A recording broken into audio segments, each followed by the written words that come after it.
Breaking news today. 5 individuals have been charged following a brutal assault in downtown Cincinnati. However, this incident is just a symptom of a larger issue. Why are our cities facing continual decline, and why does the media often ignore these broader trends? Stay tuned as we explore these questions. Hello, and welcome to That News Show, where we discuss the latest facts, fakes, and hypocrisy as reported by the legacy media. Let's roll the tape. Fox News reports that 5 individuals face charges following an assault captured on camera in downtown Cincinnati. This city, once celebrated for its proud traditions, is now spotlighted for scenes of chaos and fear.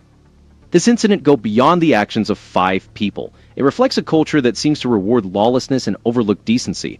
Why do such incidents recur in cities governed by a party long vocal about compassion and reform? Under the previous administration, we witnessed rising crime rates and declining standards, with the media often focused more on crafting narratives than reporting facts. Now, with the new leadership in the White House, there is an opportunity to restore order, but only if we confront the root issues. It's crucial to question why, despite global ambitions, our leaders struggle to secure our own streets. Perhaps it's time to shift our focus from globalist agendas to demanding accountability domestically. If you believe this incident is an oddity, you may need to look closer. Let's get rolling. It got the attention of Vice President J.D. Vance.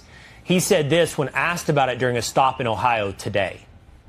Is you had a grown man who sucker punched a middle-aged woman. That person ought to go to jail for a very long time, and frankly, he's lucky. Americans are calling for real consequences for violent criminals, not justifications or endless second chances.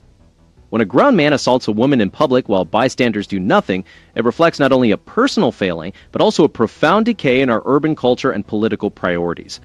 This incident, occurring in broad daylight in a bustling American city, underscores the boldness criminals have developed under lenient policies endorsed by some city leaders. Measures like cashless bail and revolving door justice have clearly communicated that offenders can act with impunity, leaving law-abiding citizens vulnerable. The Vice President's demand for substantial jail time go beyond this single incident. It's about reinstating the fundamental order and safety every American should expect. No family should fear an attack while enjoying an evening out. The solution is straightforward. Incarcerate violent offenders for extended periods and reject the notion that increased leniency or more social programs will resolve this crisis.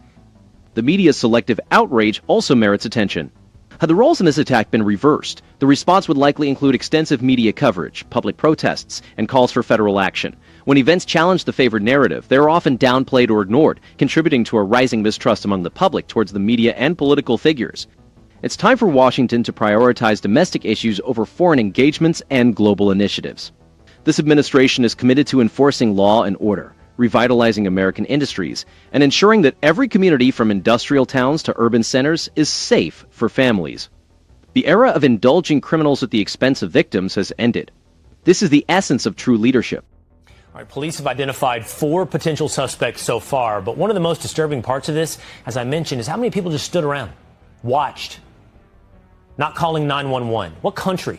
I can see what city, I know what state, what country are we living in? Joining me now is Ken Cobra, president of Cincinnati's Fraternal Order of Police.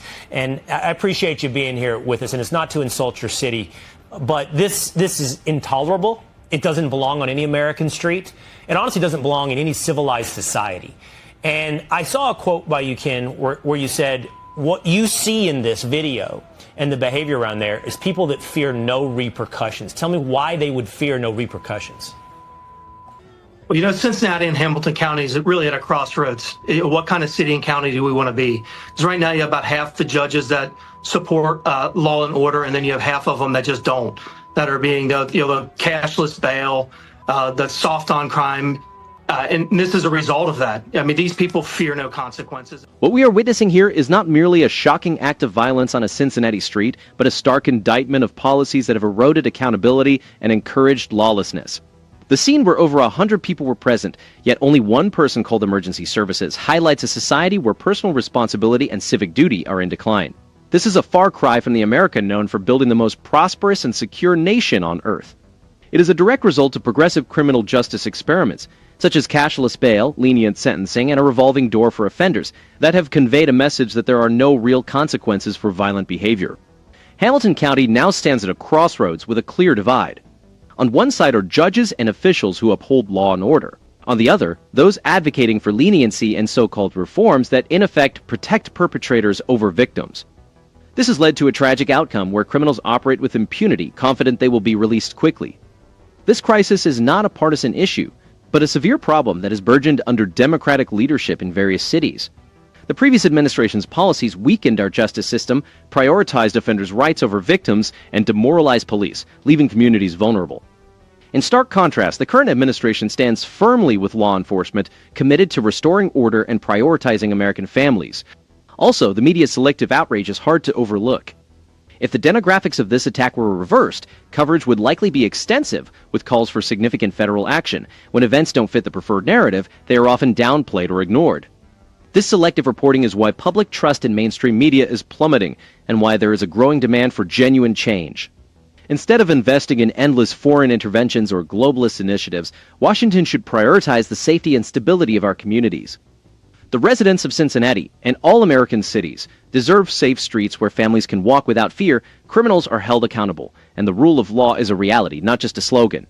The way forward is clear. We must reject the failed policies of the past, support our law enforcement, and restore the culture of accountability that once made this country great. There's so many different, honestly, beyond the law and order element of this, and there is a law and order element of this. I know that 911, they may have received one call during this when you can see there's dozens, if not hundreds of people around the incident.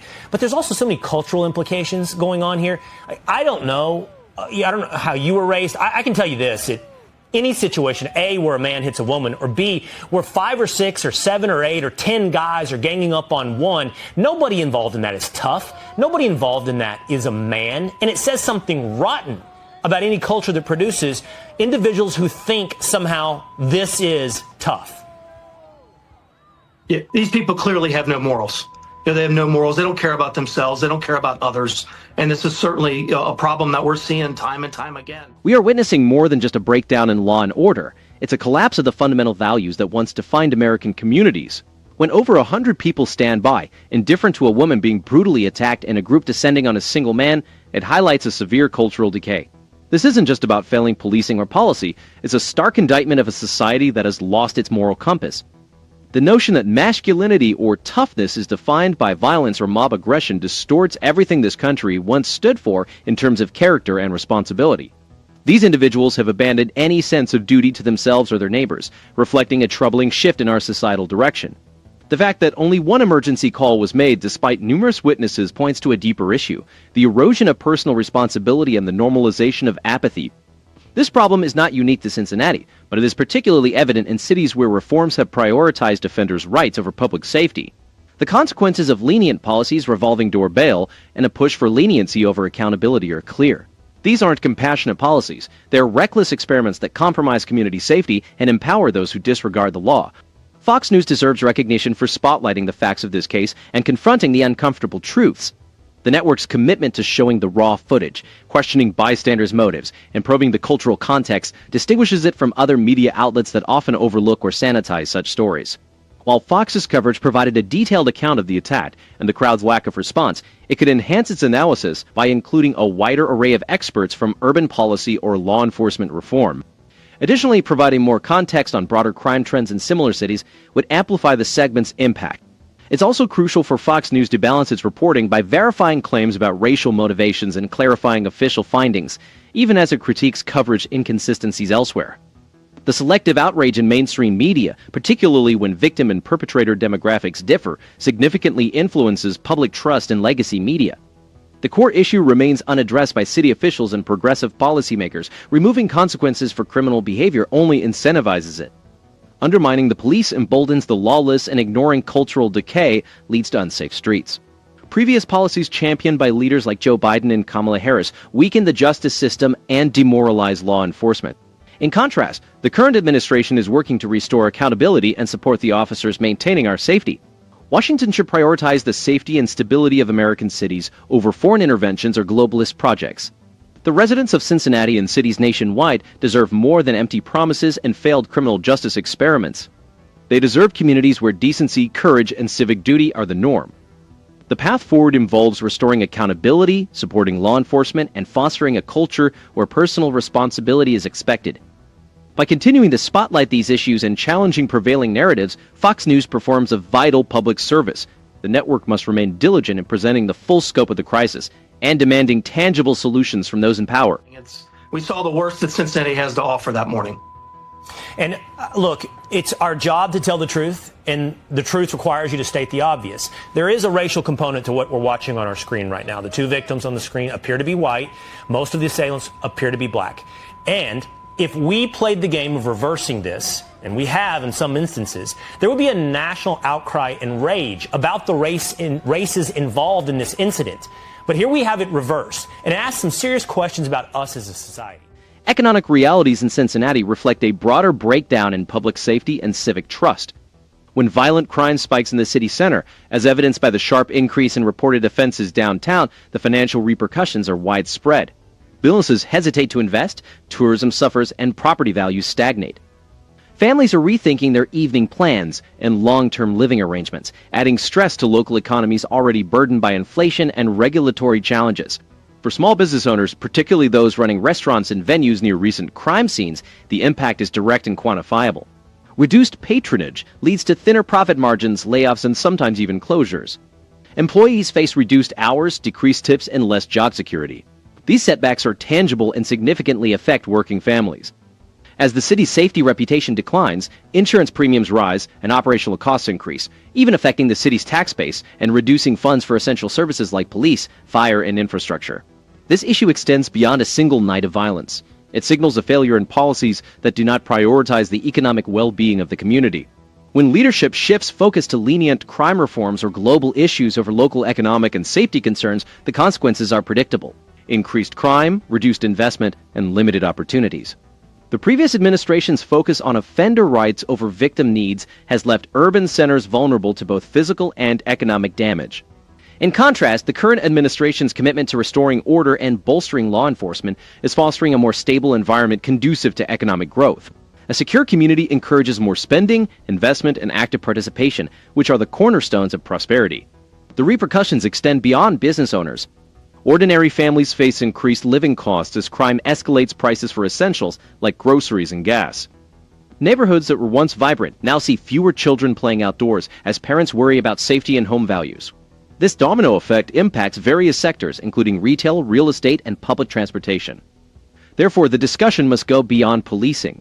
It's about reinstating a culture of responsibility and accountability, where hard work and good citizenship are valued rather than exploiting system loopholes. The data shows that as crime increases, economic opportunities diminish and the most vulnerable suffer the most. Ignoring these issues in favor of global distractions or prolonged debates on equity does not aid Cincinnati's families and businesses. The way forward involves reinforcing effective policies, supporting law enforcement, holding offenders accountable, and transforming our cities into hubs of prosperity for all. The choice is clear: a future marked by decline and disorder, or one characterized by safety, growth, and genuine opportunity. That's another interesting spin by the news media. What we witnessed is not merely another crime, but a symptom of a deeper malaise that took root during the last Democrat administration. Under Joe Biden and Kamala Harris, ideology was prioritized over order, leaving our cities to fend for themselves. The media often overlooks these underlying causes and fails to hold their allies accountable. The current administration is taking steps to restore accountability and prioritize the needs of Americans.